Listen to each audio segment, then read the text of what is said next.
Dieu le Père Tout-Puissant. Que celui qui n'a jamais péché lui jette la première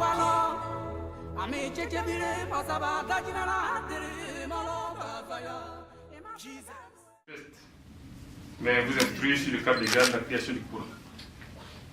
Vous savez, Albert Einstein a écrit un jour: sur cette terre des hommes, aucun problème n'a pu être résolu sans changer le niveau ou le degré de conscience qu'il a engendré.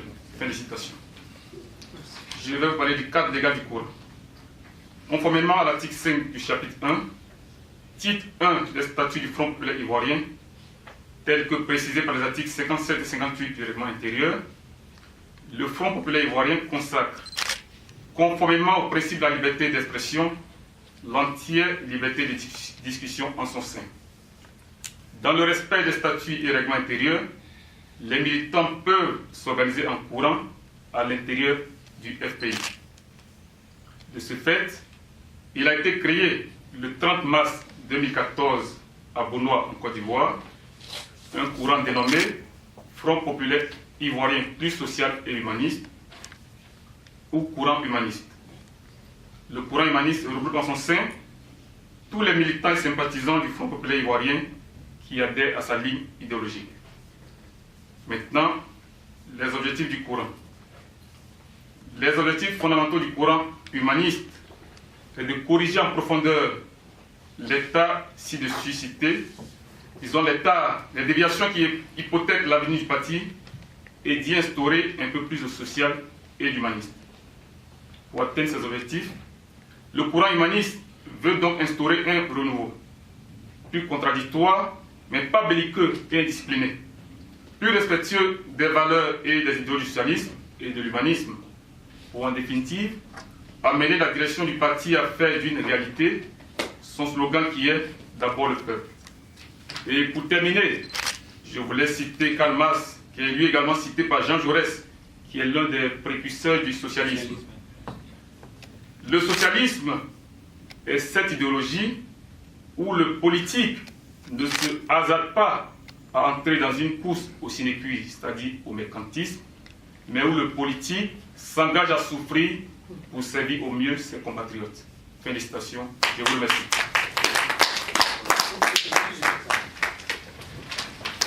Bien, c'était M. Martin Lachaud, dans un bref exposé, qui vous a un peu présenté le courant humaniste et dans quelle optique ce courant a été créé, pour quel but, et quels sont les objectifs de ce courant-là.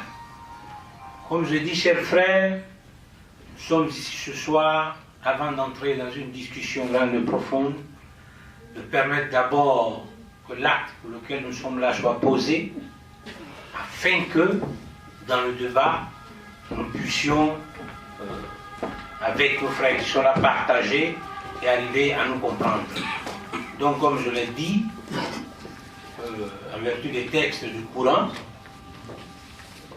nous allons permettre à ce que les frères qui sont venus d'Italie puissent, de la France, excusez-moi, puissent alors procéder à l'investiture du camarade Do.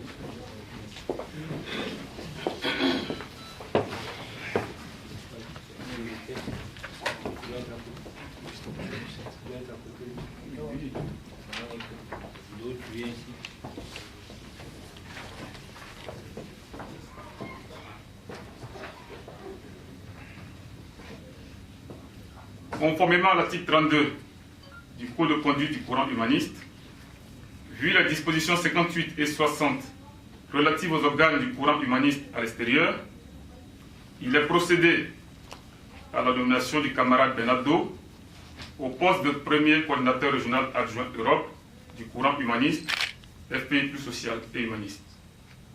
Il assume également les charges de délégué national d'Italie en vertu des dispositions 65 du Code de conduite. Par conséquent, il a mandat pour installer les cellules fédérales en Italie. Fait à Abidjan, le 2 janvier 2015, le coordinateur régional Europe du Front populaire ivoirien plus social et humaniste, le camarade Marcel Lachaud. Je vous remercie.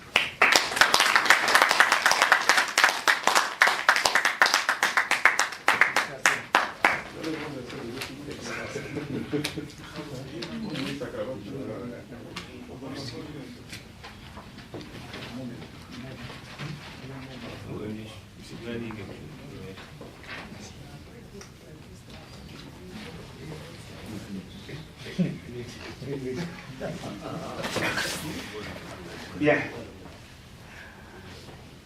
Je crois que c'est un homme nu, content, en même temps, grâce au travail qui a été fait par toute l'équipe qui a travaillé avec moi.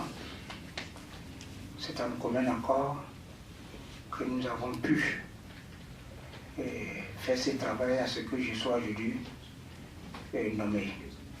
Je crois que le bénéfice de tout cela va au parti, au FPI. Et les camarades qui m'ont aidé, les mots me manquent pour les remercier. Je crois que le travail va commencer maintenant.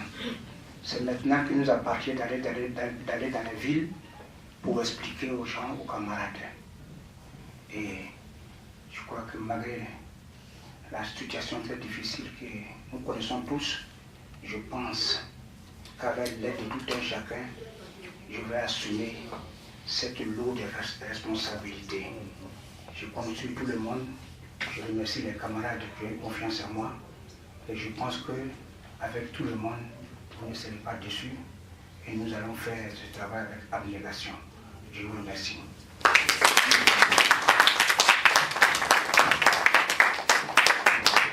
Bien.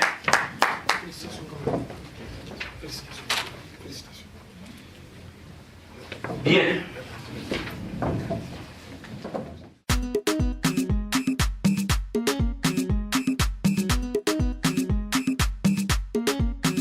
Ce qui se passe, même nous qui sommes ici réunis, nous n'avons pas la même motivation. Certains sont venus dans la résistance parce qu'ils avaient un parent peut-être qui était du parti et il a été déchu. Donc, il est remonté contre ceux qui ont déchu ses parents. D'autres sont venus dans le parti parce qu'ils suivent une idéologie. Ils sont convaincus d'un fait que moi, j'ai un tel objectif et c'est par là que je peux passer pour l'atteindre. Donc, les motivations sont différentes. Aujourd'hui, on est là. Certains avaient besoin d'argent parce que peut-être quand Laurent Gbagbo était au pouvoir, ils avaient des entrées d'argent. Défini et on sait ce qu'on veut. Alors, honnêtement, on ne travaille pour personne et on n'acceptera jamais de travailler pour qui que ce soit. Mais ce qui tient lieu de retenir dans le courant, c'est qu'aujourd'hui, comme le président Gbagbo le disait, on a fini par voir la face du nageur. On avait l'habitude de voir le dos et on s'imaginait qui c'était, mais finalement, on a vu le nageur en face. À finir ça, on l'a vu. Et la seule personne, les seuls jeunes qui avaient vu ça de loin depuis avant qu'Afi ne parte en prison, c'était nous. On s'est manifesté sur Sivox. On a toujours dit que Afi avait un comportement douteux. Afi n'a pas été arrêté. Au golf, il s'est rendu. Et nous, ça nous a interpellés. Parce que dans notre courant, on réfléchit comme des politologues. On a un sens d'analyse de la politique qui est très, très, très raffiné. On l'avait déjà su, nous, et on l'a signalé. Vous allez sur la chaîne Sivox, vous allez voir que nous, on avait dit déjà que Afi allait trahir le FPI. Et il y a longtemps qu'il trahissait le président Gbagbo. On l'a vu aujourd'hui. Personne ne peut nier ici que Afi a trahi et il continue de trahir. Il a vendu le parti, il a vendu le président Gbagbo. Aujourd'hui, les preuves sont là. Donc, le travail qu'on vous demande de faire, comme il a dit, c'est pour nous, c'est pour l'avenir de nos enfants, c'est pour la nation. Je le dis, c'est pour la nation. Il faudrait qu'on travaille avec beaucoup de courage, beaucoup de détermination. Ne cédons pas aux petits jetons que les gens vont nous proposer parce que c'est pas ça qui va nous nourrir demain.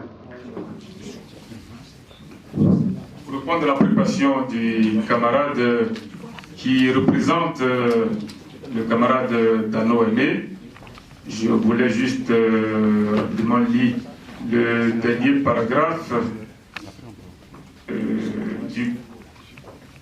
du PV du comité central du 30 août 2014. Je dis bien le dernier paragraphe.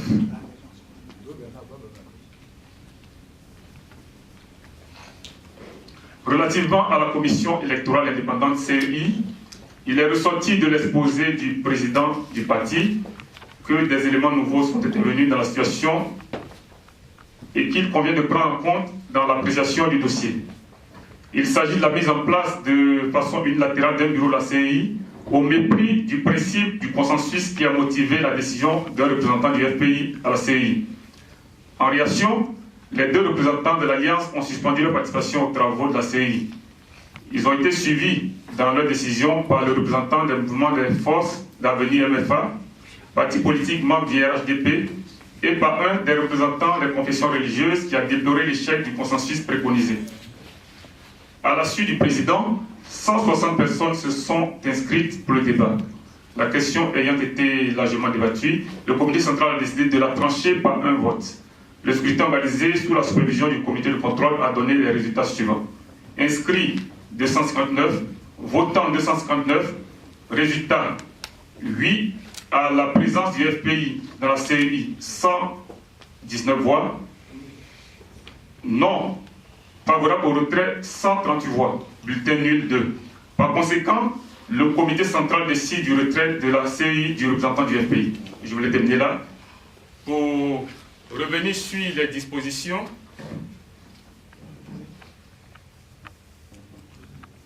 sur les dispositions 7 des statuts du Front populaire ivoirien, qui stipule que les structures du parti ne délibèrent valablement qu'à la majorité absolue des membres présents. Si le quorum n'est pas atteint, les structures délibèrent valablement à la majorité relative des membres présents à la réunion suivante. Tous les membres du parti sont tenus d'appliquer les décisions prises tant qu'elles ne sont pas remises en cause à la suite d'un débat démocratique. L'article 8. Les décisions prises par les organes centraux de direction sont exécutoires pour l'ensemble de l'organisation. Donc, à la suite de ces deux dispositions, et vu le PV du comité central du 30 août 2014, nous avons, en vertu des statuts et des règlements intérieurs de notre parti politique, constaté la violation des tests par l'ancien président du parti, le camarade Pascal Afingessa. Nous avons dénoncé cela, et je crois que nous nous fions aux tests. Et quand on se fie aux tests du Front populaire ivoirien, quand on estime que quelqu'un a dévié, je parle d'abord de ces deux dispositions, mais il y a encore d'autres dispositions que nous savons, la décision qui est applicable et qui est appliquée aujourd'hui devait s'appliquer. Donc nous, en tant que courant humaniste, conformément au statut et règlement intérieur du Front populaire ivoirien, aujourd'hui, nous ne reconnaissons pas le camarade Pascal Afingessa comme président du Front populaire ivoirien. Ça, je voulais lever là-dessus l'équivoque.